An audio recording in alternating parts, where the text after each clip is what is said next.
That's how toxic some people's diets can be.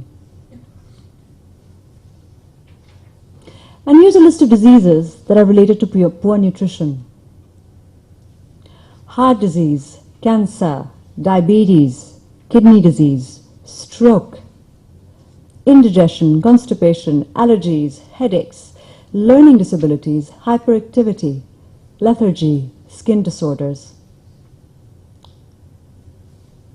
In all of these conditions, poor nutrition plays a role. It may not be the only factor, but it plays a role.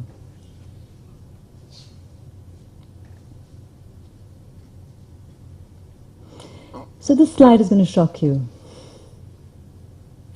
These are substances that are prohibited today, but were legally marketed in the past. Heroin was marketed by Bayer. Cocaine tooth drops for children to prevent or protect them against toothaches. Camel cigarettes were marketed as something that doctors smoked more and therefore was somehow more healthy.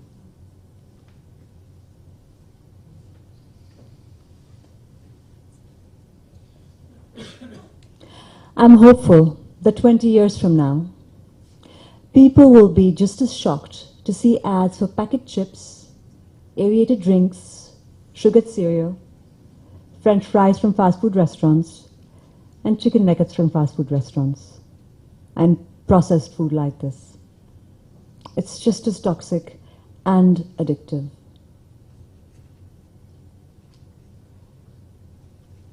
So what does healthy eating look like?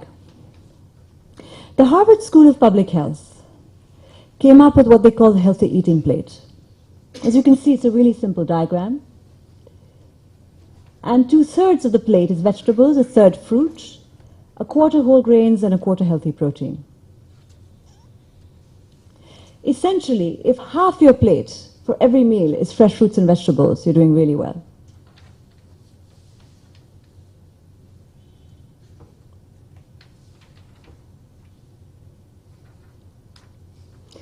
That's something to keep in mind. There are 3 macronutrient deficiencies that are rampant amongst Indian adults. Vitamin D, research tells us that 60 to 80% of urban Indian adults are deficient.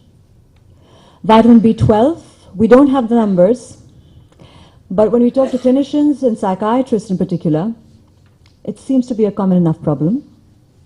Psychiatrists in India tell me that often people get misdiagnosed with depression when they actually just have a vitamin B12 deficiency, and they end up being put on antidepressants. Well, all they needed was a vitamin B12 shot.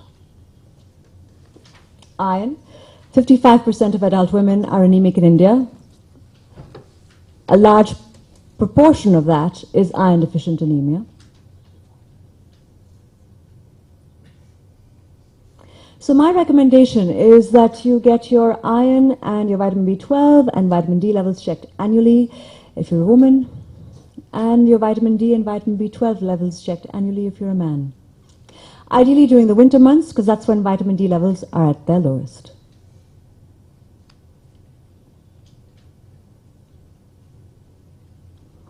Some other suggestions: eat for lightness, eat food that sits lightly in your stomach. Your body is incredibly intelligent. It knows what works for you, what doesn't.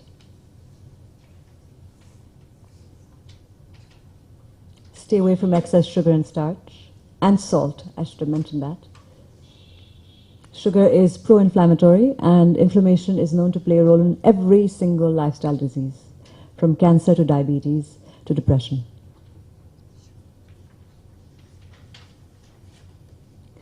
This is something I tell my children. Remember, if your food can go bad, it's good for you. If your food can't go bad, it's not good for you.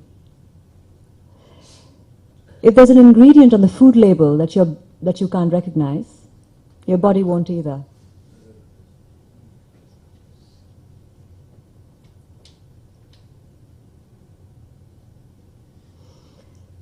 And one bad meal won't make you fat, just like one good meal